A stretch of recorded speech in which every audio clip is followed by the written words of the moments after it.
Magandang araw po sa inyong lahat mga kababayan at eto, bigyan po natin ng opinyon at komento. Nakakabahala na alarma. Nako ha.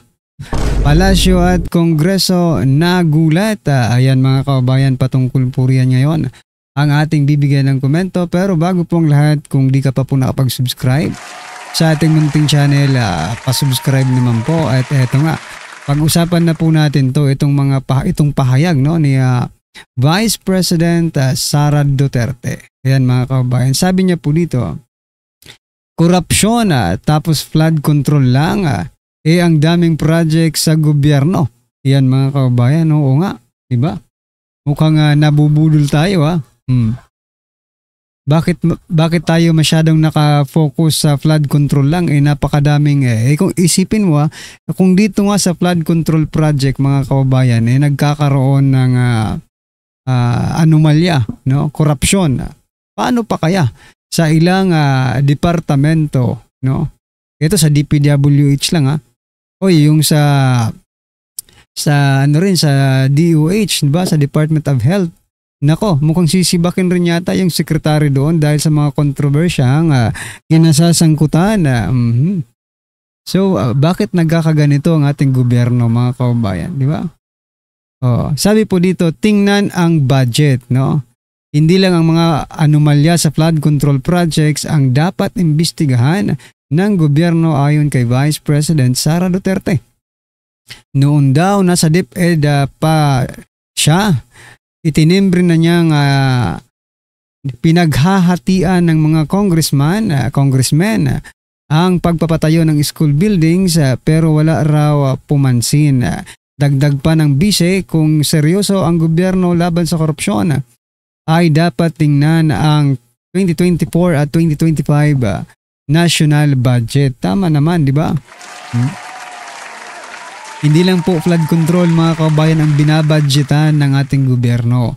No, yung iba nga, trilyones, bilyones din po ang budget, no? Pero wala tayong nababalitaan, no? Yung ano lang, parang yung smoke screen lang itong di ba? Parang this is just a tip of the iceberg, no? Yung flood control na ito sa kabuuan ng ating budget na ipinamimigay, no? Yung sige nga, yung pamimigay ba ng ayuda, wala rin bang korupsyon? Kung dito nga sa flood control project nagkakaroon ng korupsyon, sa pamimigay pa kaya ng ayuda? Diba? Mapapatanong ka kaya tama itong sinasabi ni Vice President Sara Duterte. Huwag masyadong mag-focus sa flood control project sapagkat napakarami pong proyekto ng gobyerno tulad po ng pamimigay ng ayuda. Sa DepEd, sabi niya po, di ba? DOH, marami pa pong department ang ating gobyerno na kung saan posible rin nagkakanakawan. Pero, eto, sinagot po ito ni itong statement ni Vice President Sara Duterte, sinagot po ni Abante.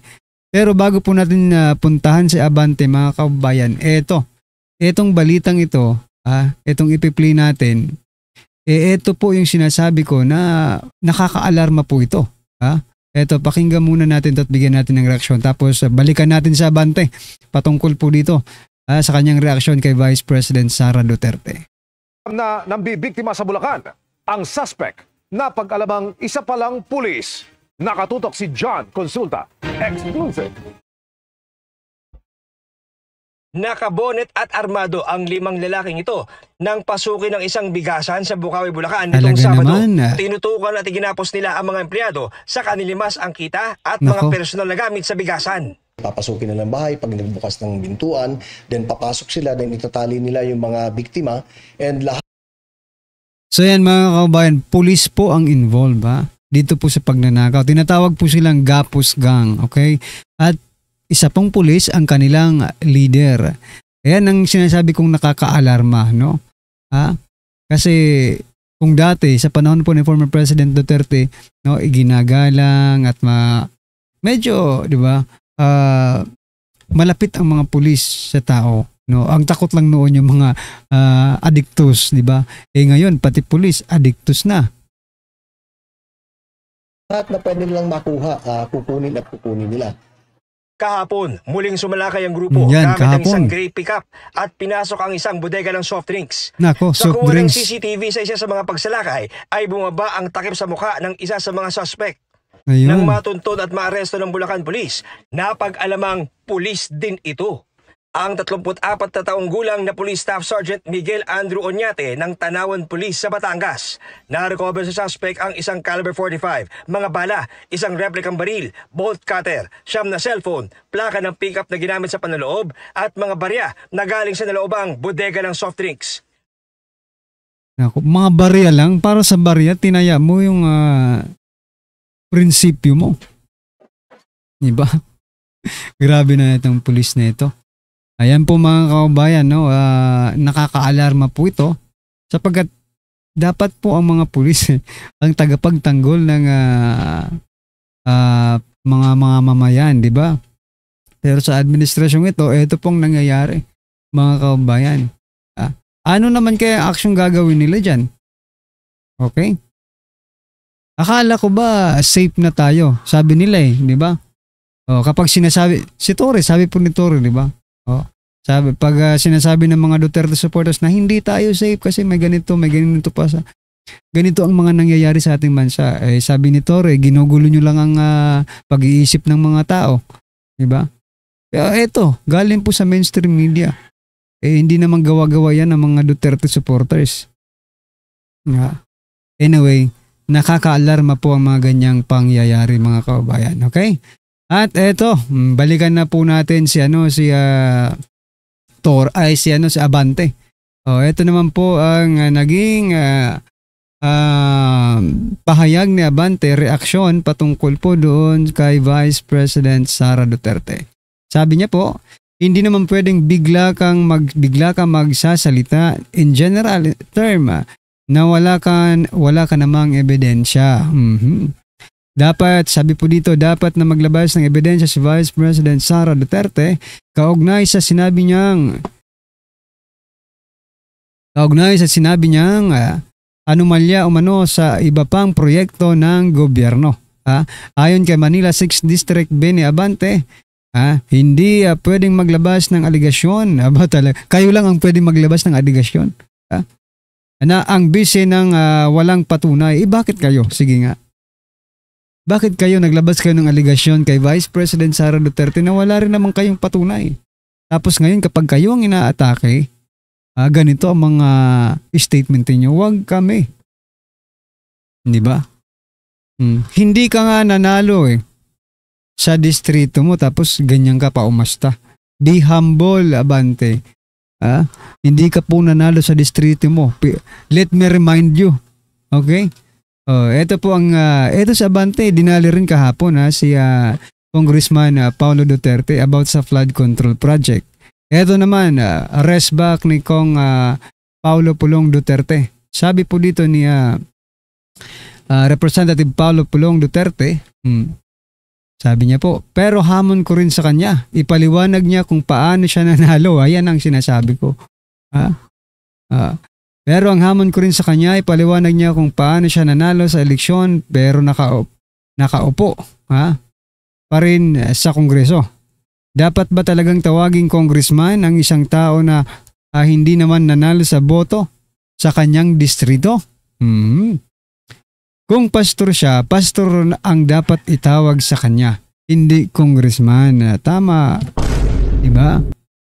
Tapos masyado pang maingay. Wala namang hindi naman nanalo, diba? Ang boto po ng taong bayan ay si Joel Chua po ang nanalo, diba? Pero eto, ano kasi sa Abante, medyo, feeling niya makapangyarihan na sila, dyan po sa Senado, ay sa House of Representatives. Ano ngayon, sagutin mo Abante ang tanong. Paano ka nanalo at paano ka nakaupo sa Kongreso, na hindi ka naman binoto ng taong bayan or mga constituent ng distrito nyo, di ba? Malaking himala. Yan. Anyway, ano pong inyong masasabi dyan mga kababayan? At eto, pasadahan po natin Richard Gomez. umalma sa paratang ni Goma. Yung National Union of Journalists of the Philippines, umalma po dito sa paratang ni Richard Gomez.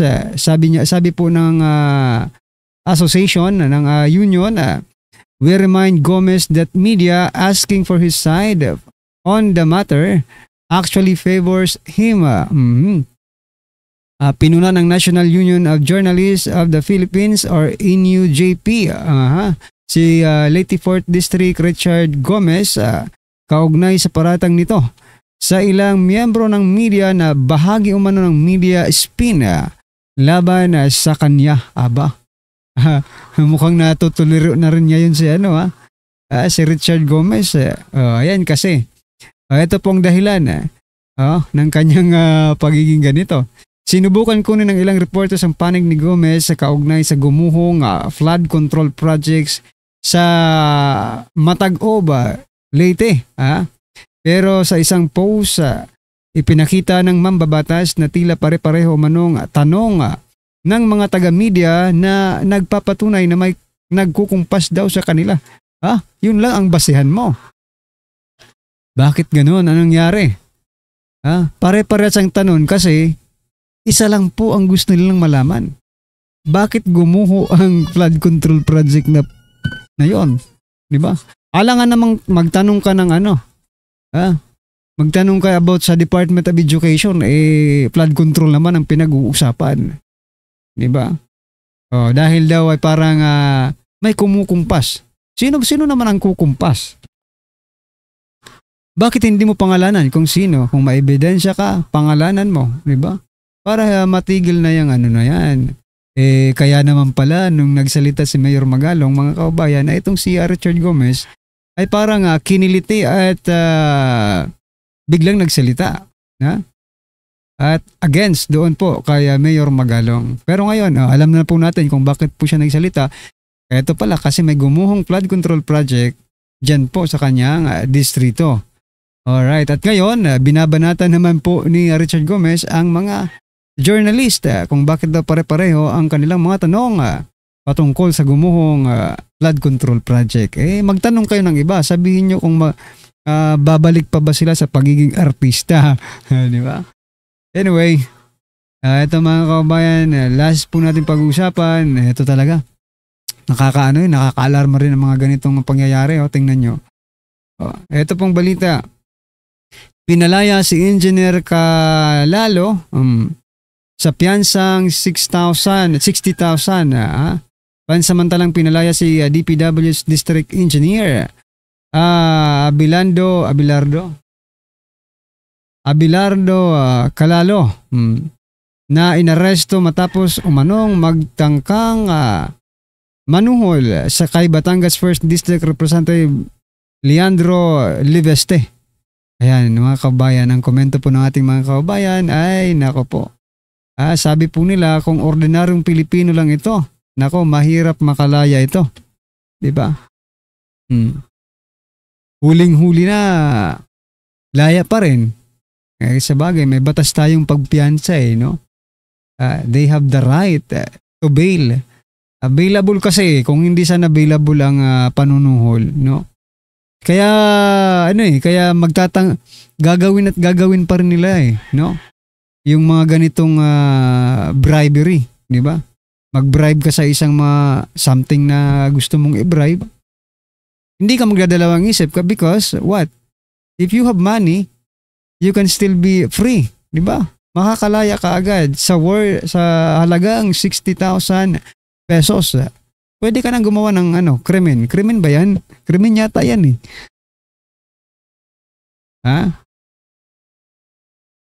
Diba? Napaka-unfair po. Sana walang bail na ang panunuhol para talaga wala nang magtangkang manuhol sa gobyerno.